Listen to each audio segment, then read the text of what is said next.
5장 22절에서 29절의 말씀입니다. 사도행전 15장 22절에서 29절의 말씀 우리 한 목소리로 같이 읽도록 하겠습니다. 시작. 이에 사도와 장로와 온 교회가 그 중에서 사람들을 택하여 바울과 바나바와 함께 안디옥으로 보내기를 결정하니 곧 형제 중에 인도자인 바사바라 하는 유다와 실라더라. 그 편에 편지를 붙여 이르되 사도와 장로된 형제들은 안디옥과 수리아와 길리기아에 있는 이방인 형제들에게 문안하노라.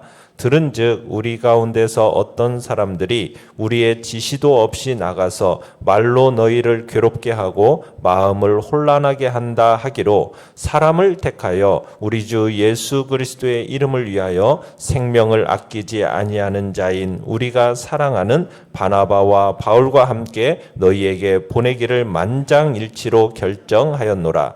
그리하여 유다와 실라를 보내니 그들도 이 일을 말로 전하리라. 성령과 우리는 이 요긴한 것들 위에는 아무 짐도 너에게 지우지 아니하는 것이 옳은 줄 알았노니 우상의 제물과 피와 목매어 죽인 것과 음행을 멀리 할지니라. 이에 스스로 삼가면 잘 되리라. 평안함을 원하노라 하였더라. 아멘.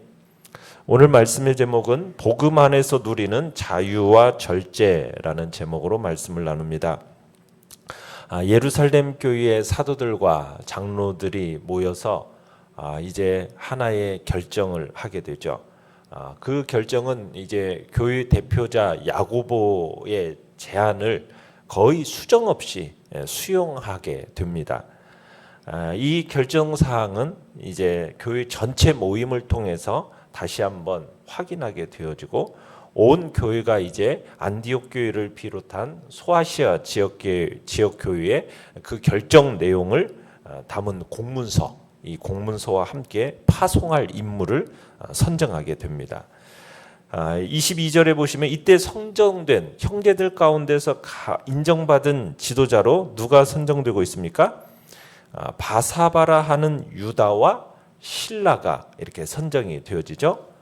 이 사람들은 예루살렘 교회에서 섬기는 평신도 지도자였던 것으로 보이고요. 그리고 다른 일반 성도들과는 다르게 32절에 보시면은 유다와 실라도 뭐였더라?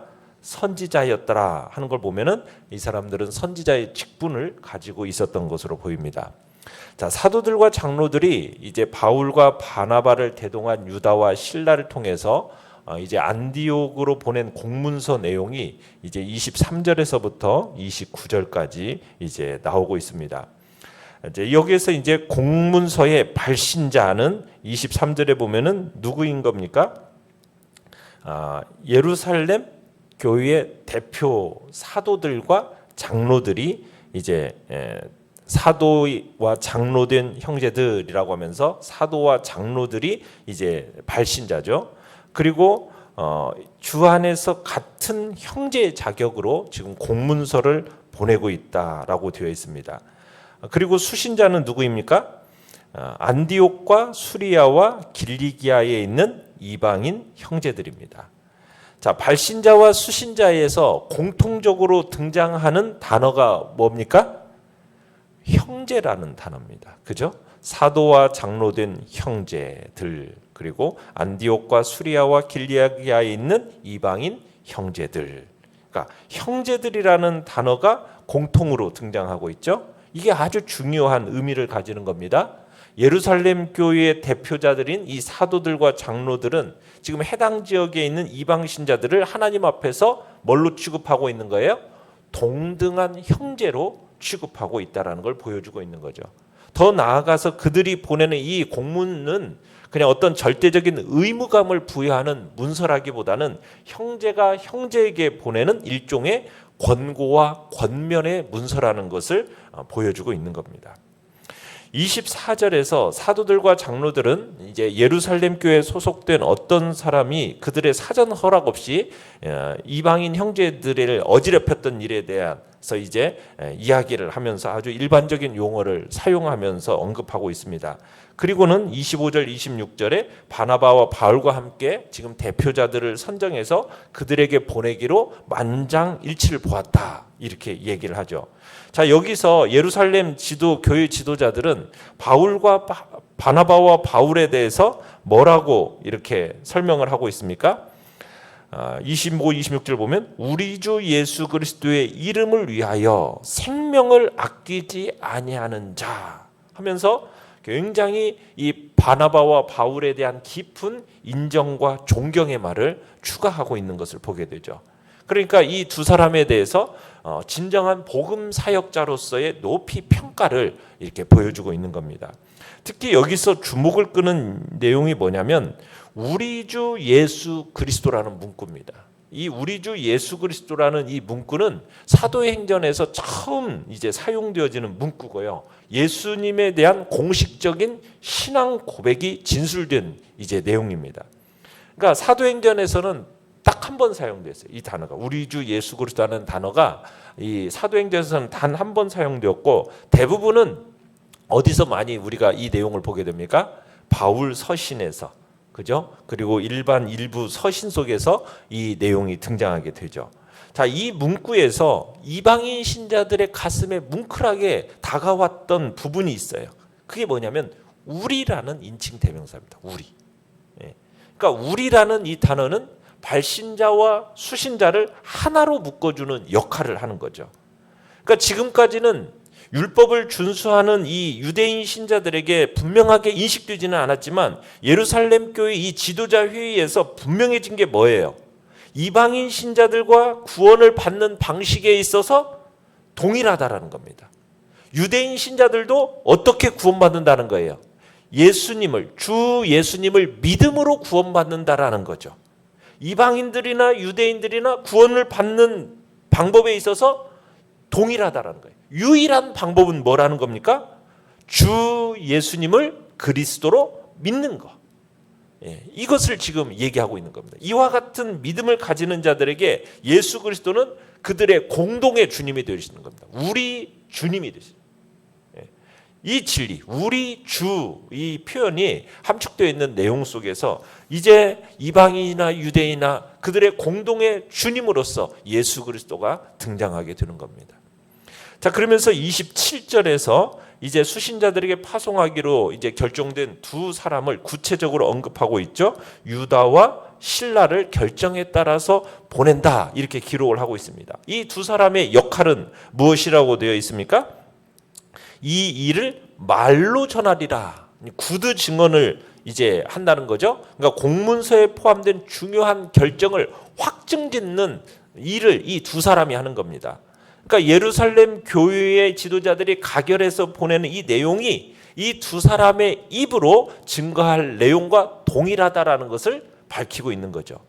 그러니까 이 같은 사실은 그들의 허락 없이 예루살렘 교회 어떤 사람들이 지금 안디옥 교회에 내려가 가지고 문제를 일으킨 상황을 완전히 권위로서 잠재우는 역할을 하기 위해서 지금 두 사람을 결정해서 보낸 겁니다. 선정해서 보냈다라는 겁니다. 그것도 한 사람이 아니죠. 두 사람이에요.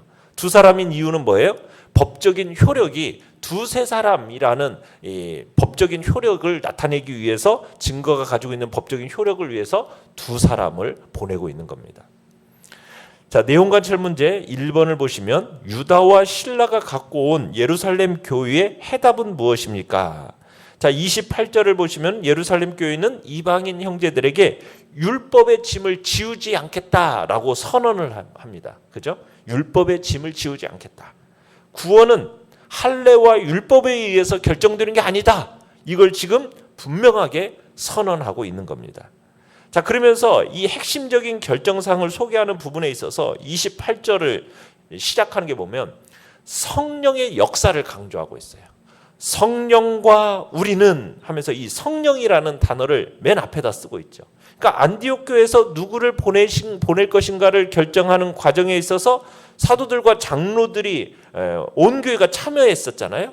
그리고 이 회의의 결정문을 언급함에 있어서 우리라는 말보다도 뭘 먼저 언급해요? 성령을 먼저 언급해요. 성령. 그러니까 예루살렘 지도자들이, 교회 지도자들이 내린 결정은 그들이 내린 결정이 아니라는 거죠. 누구에 의해서 누구의 주도적인 인도하에서 내려진 결정인가라는 것을 분명하게 하는 겁니까? 성령의 주도적인 인도하에서 내려진 결정이라는 것을 지금 분명하게 하고 있는 겁니다. 그러니까 이방인 신자들이 예루살렘 교로부터 이 받는 문서는 바로 성령의 개입에 의해서 이루어졌기 때문에 이 결정은 신중하게 생각할 필요가 있다. 지금 이 이야기를 하고 있는 겁니다. 그냥 인간들끼리 모여서 한 결정이 아니라 성령에 의해서, 성령의 개입하에서 이루어진 결정이다. 지금 이 이야기를 강조하고 있는 거죠. 내용 관찰 문제 2번입니다. 그럼에도 불구하고 멀리하라 한 것은 무엇이죠? 29절에 보면 예루살렘 교회는 지금 우상의 제물, 피와 목매어 죽인 것, 음행, 이걸 멀리할 것을 명령하고 있습니다. 자, 연구와 묵상 문제 3번입니다. 자, 예루살렘 교회가 이방인에게 율법의 짐을 지우지는 않지만 동시에 기준을 세운 이유는 무엇입니까? 여러분, 이건 구원의 문제가 아닙니다. 이건 구원의 문제가 아니에요. 구원받은 자의 성결한 삶인 동시에 공동체의 유익을 위해서 지금 이 기준을 세운 겁니다. 유대인들이 지금 할례를 요구하지 않듯이 너희 이방인 또한 유대인들에게 유상의 제물이나 피를 먹기를 권하거나 또 그들 앞에서, 유대인들 앞에서 이런 것을 먹는 일은 없어야 한다라는 거예요. 그래서 유대인하고 이방인하고 함께 교회 안에서 지킬 최소한의 기준을 지금 얘기하고 있는 거죠. 자, 이 항목을 피하는 것이 어떤 이방인 신자들의 구원에 절대적으로 필요한 것으로 오해해서는 안 됩니다. 이것을 지켜야만이 구원이 있는 거야. 이걸 얘기하는 게 아닌 거예요. 이것은 이방인들의 구원을 위한 게 아니라 그냥 일상생활 속에서 유대인들과 계속 접촉하는 가운데 원만한 교제, 원만한 친목을 위해서 필요한 내용인 겁니다. 이게 절대적으로 필요한 내용인 거예요. 그래서 네 가지 항목 다음에 곧바로 언급되는 게 뭐예요?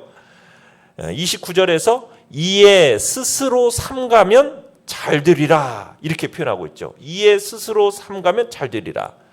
이 첨가문이 이게 이제 한층 더해주는 것이 문장의 뜻을 좀 더 정확하게 좀 반영을 한다면 이런 뜻이에요. 이런 것들로부터 자기 자신을 조심스럽게 지키면은 너희가 바르게 처신하게 될 것이다. 이렇게 좀 더 자세하게 해석할 수가 있어요. 이런 것들로부터 너희 자신을 조심스럽게 지키면 너희가 바르게 처신하게 될 것이다. 그러니까 지금 이방인 신자들이 이와 같은 항목들로부터 너 자신을 성실하고 신중하게 지킴으로써 그 인근의 유대인 신자들과 원만한 관계를 유지할 수 있다. 지금 이 이야기를 하고 있는 겁니다. 자, 그러면 이제 여기서 우리에게 제기되는 질문이 하나가 있어요. 자, 예루살렘 교회에서 결정된 이 사항이, 그죠?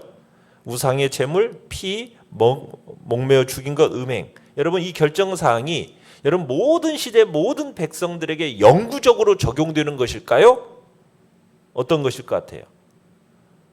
이에 대한 답은 아주 분명하게 그렇지 않다라는 거죠. 지금 왜 이 부분을 지금 얘기하고 있는 겁니까? 이방인 신자들하고 유대인 신자들하고 계속 접촉이 있는 상황 속에서 원만한 교제 유지를 위해서 잠정적으로 취해진 조치이기 때문입니다.